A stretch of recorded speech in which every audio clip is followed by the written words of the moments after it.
Now at 5, the Kansas Supreme Court rules on a case over partisan gerrymandering. Plus, we'll have tips on how to stay safe if you have to work outside during this intense heat. And the House Select Committee investigating the January 6th attack on the Capitol holds its 4th public hearing. The 4 states' most watched news starts now. The highest court in Kansas has declared that the state constitution does not prohibit partisan gerrymandering. This is KOAM News at 5. The justices split 4-3 today in explaining their reasons for previously upholding a Republican congressional redistricting law. The state Supreme Court issued only a brief opinion last month in approving the new congressional map. The court's majority said the Kansas Constitution permits legislators to consider partisan factors in redistricting. The very hot weather continues. Let's check in with Doug. Yeah, another hot one for us today. Right back up into the mid-90s for highs. Heat indices above 100 degrees once again. And we've had pretty much clear skies, but you can see a few little thunderstorms trying to get going in our northwestern counties. This is a wave that is mainly going to head toward Kansas City, but it will clip our northwestern counties with a few scattered little thunderstorms as we go through the evening hours. Everybody else pretty much stays hot and dry. Look at our temps. We're sitting into the mid-90s right now. Then you factor in the humidity. Feels like 100 to about 105 degrees. So very hot. Evening once again, if you are going to be outside, drink plenty of fluids as we drop back through the 80s. Better chances for rain in the forecast. We're going to look at that here in just a bit. See you then. According to the CDC, more than 600 heat-related deaths occur annually in the U.S. One of the most common places is at construction work sites. The construction crew of RFB Construction in Pittsburgh combat the heat by wearing hats, thin long-sleeve shirts, staying hydrated with water and electrolytes, and adjusting start and stop times. When it's really hot like this, and especially when we're pouring concrete, we'll do some early pours. Like maybe we'll start at 5 instead of starting at like an 8 a.m. pour. And we'll quit early. Maybe we'll quit at like 2 p.m. instead of 6 p.m. or 7 p.m. We're going to hear from one of the workers on KOAM News at 6. Parsons, Kansas police are warning residents about a scam text message pretending to be from Amazon. Authorities say the point of this scam is likely to get personal information from the victim. Officials from Amazon say they'll never ask for personal information over text messages or calls. If you receive a suspicious text with a link in it, do not click the link. Instead, log into your account through a web browser. State Farm owner Nate Long today gave the Miami Fire Department $2,000 to help restore an antique fire truck. Some members of the fire department are helping refurbish the 1949 number 6 Seagrave. Various fundraisers have raised more than $13,000 for the $15,000 project. It immediately sparked an interest as a, previous career fireman. I've got a lot of family that still does it, and it's kind of personal. I enjoy it, and I was excited to be able to help. The Seagrave fire truck was in service from 1949 to the 1980s. The House committee investigating the January 6th Capitol attack asked viewers not to be distracted by politics as it convened its 4th hearing this month. The panel heard powerful testimony from state and local officials detailing efforts by former President Donald Trump and his allies to overturn the election. Reporter Skylar Henry is on Capitol Hill with more.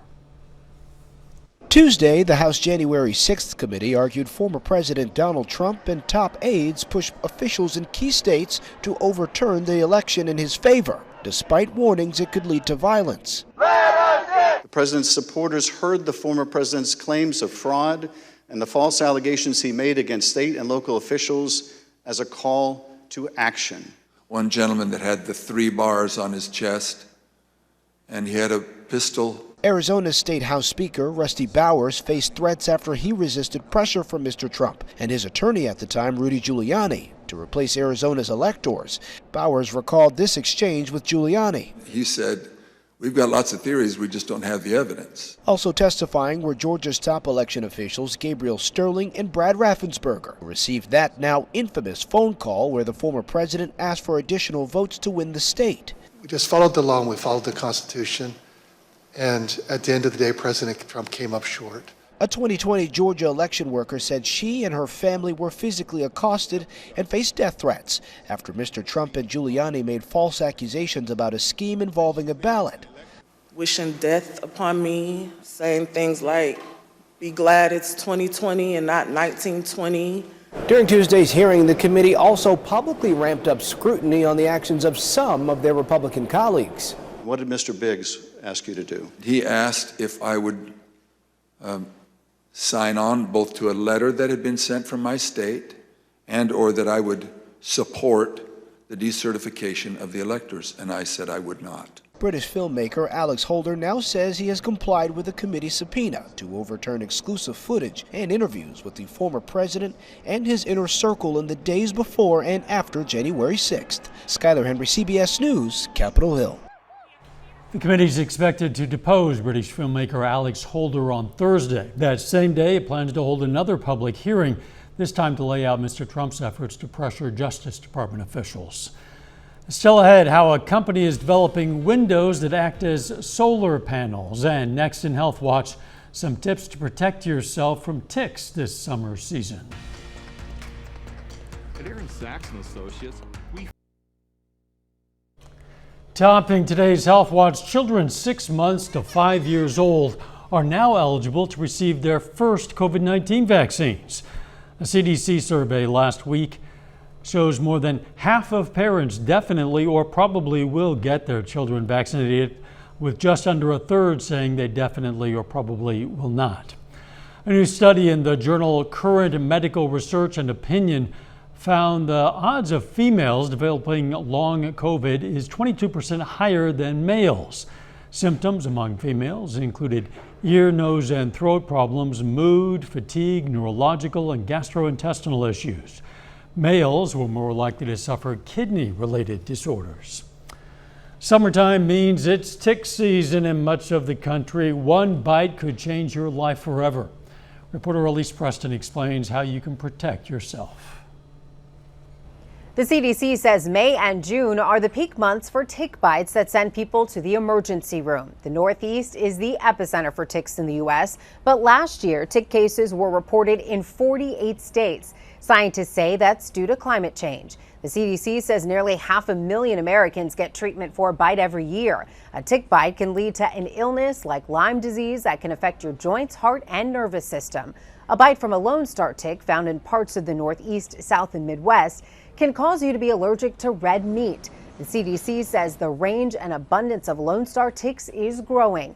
To protect yourself, health experts recommend using tick repellent spray with DEET, picaridin, IR 3535, oil of lemon eucalyptus, paramethane diol, or 2-undecanone. You can treat clothing and gear with products containing 0.5% permethrin.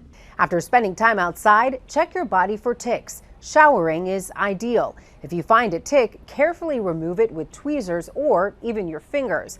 Ticks can hitchhike on clothes too, so check those as well. If you develop fever, headache, fatigue, or a skin rash, especially a bullseye type redness around a bite, see your doctor. Lyme disease needs to be caught early for effective treatment with antibiotics. There's also a Lyme disease vaccine that Pfizer is working on. The third phase of testing the drug will start in July.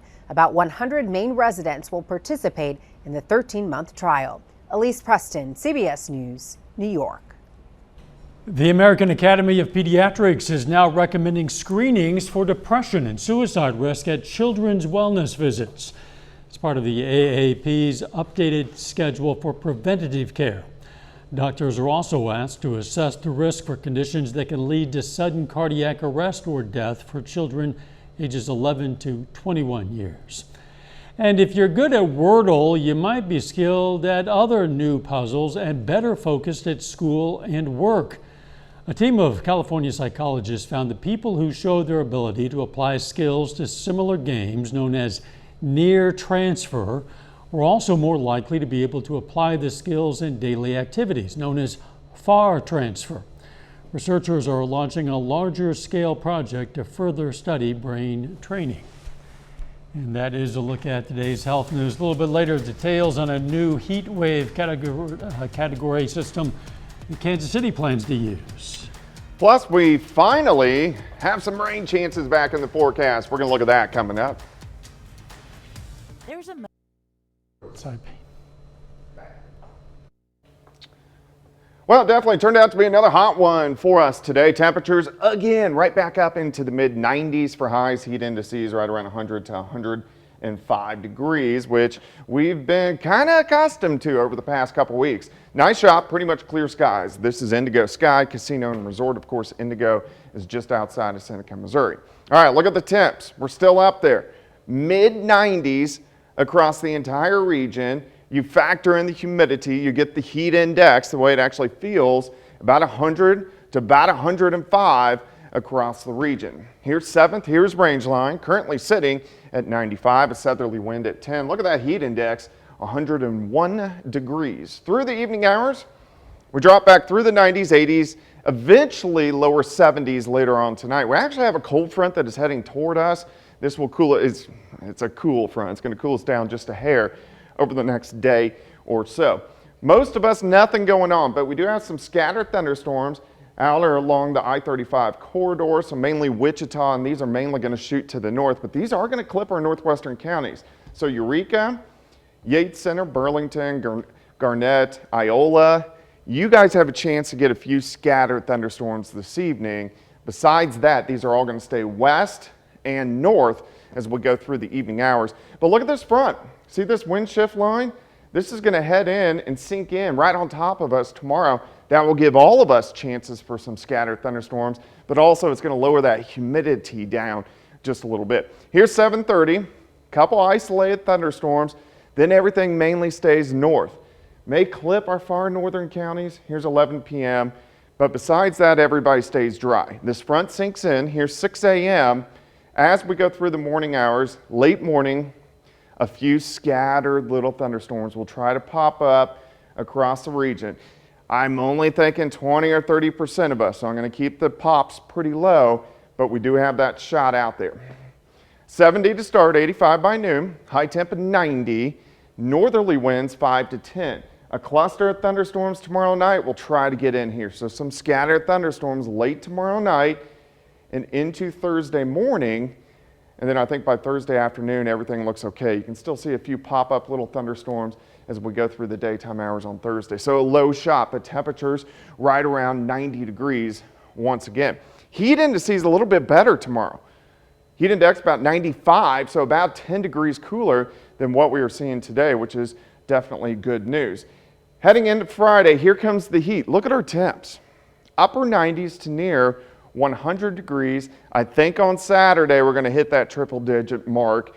Most likely heat indices about 110, 113 Saturday. Then we get a cold front moving in Saturday night. This will give us pretty good chances for scattered showers and thunderstorms. So 90 over the next 2 days, 96 Friday, 100 on Saturday. But look at this, 80s. Lower 80s Sunday, Monday, Tuesday, slow climb through the week next week, but we're going to get a 4 or 5 day stretch where it's going to feel pretty good. Yeah, and boy, I hope we get some of that rain. Yeah, we need the rain now. For sure. Thanks, Doug.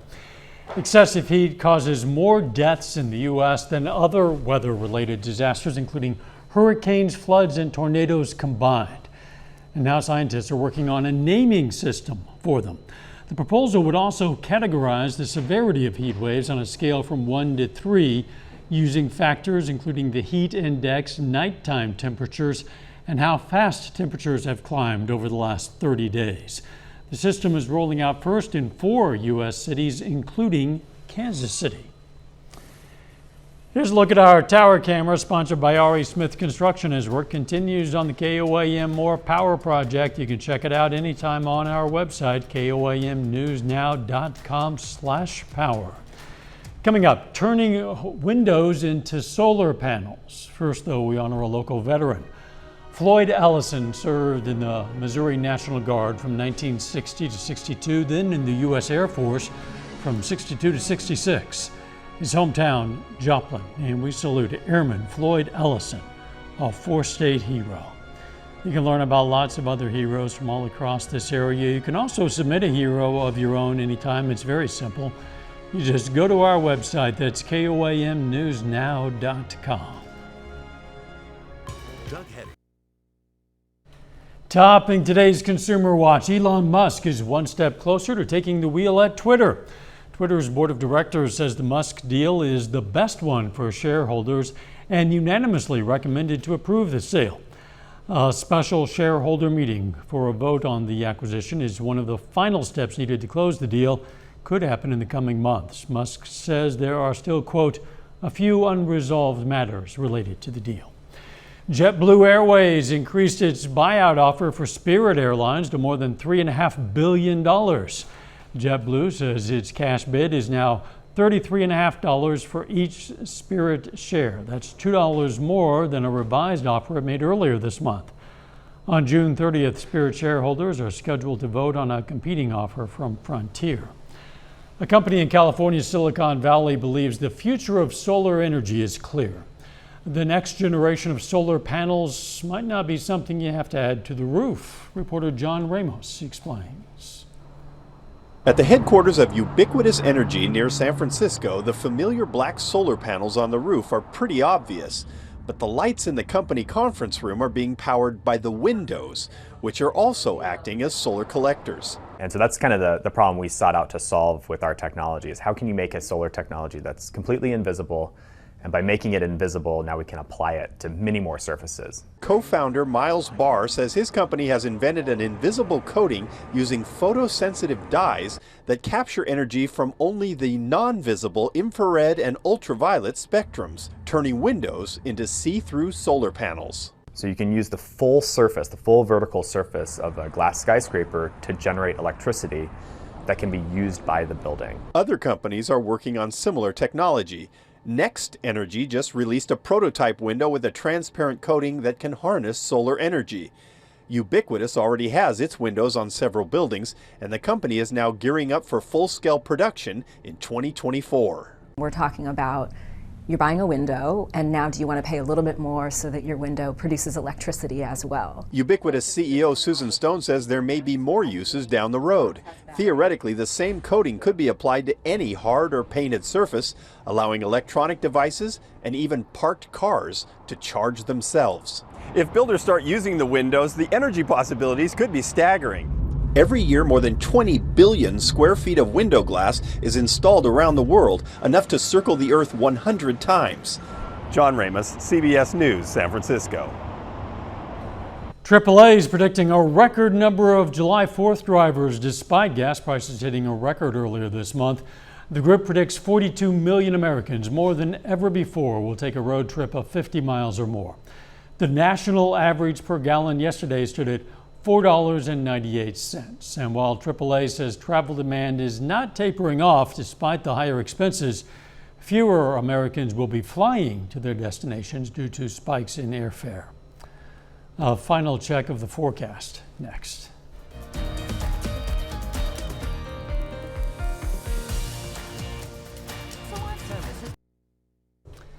Up next on the CBS Evening News, the latest on the investigation into the school shooting in Uvalde, Texas. Then on KOAM News at 6, we're going to have more tips on staying safe while working in this intense heat. Plus, the state of Kansas announces bonuses for childcare workers. And a local business donates to Joplin schools to help feed students. Stay with us for the CBS Evening News and then KOAM News at 6. The world's largest freshwater fish is caught in Cambodia. Look at this giant. This giant stingray measured nearly 13 feet. It tipped the scales at just under 661 pounds. Local fishermen reeled in the massive fish in Cambodia's Mekong River last week. Stingray was tagged with a tracking device and then released back into the river. Officials nicknamed it Borami, or full moon, due to its round shape and because the moon was on the horizon when it was freed. That is a big fish, Douglas. Really big. I wouldn't want to be in the river knowing that thing was in there. Not at all. Harmless or not. It's going to stay hot. It is. Get outside, enjoy the evening. Sadly, we start losing daylight tomorrow. Today is the longest day of the year. 90 tomorrow, 90 on Thursday. Some hit and miss storms. Look at Saturday, 100 degrees. Oh, wow. Thanks for joining us. CBS Evening News is next, and of course, we're going to be right back here for KOAM News at 6. See you then. Let's make it a great evening.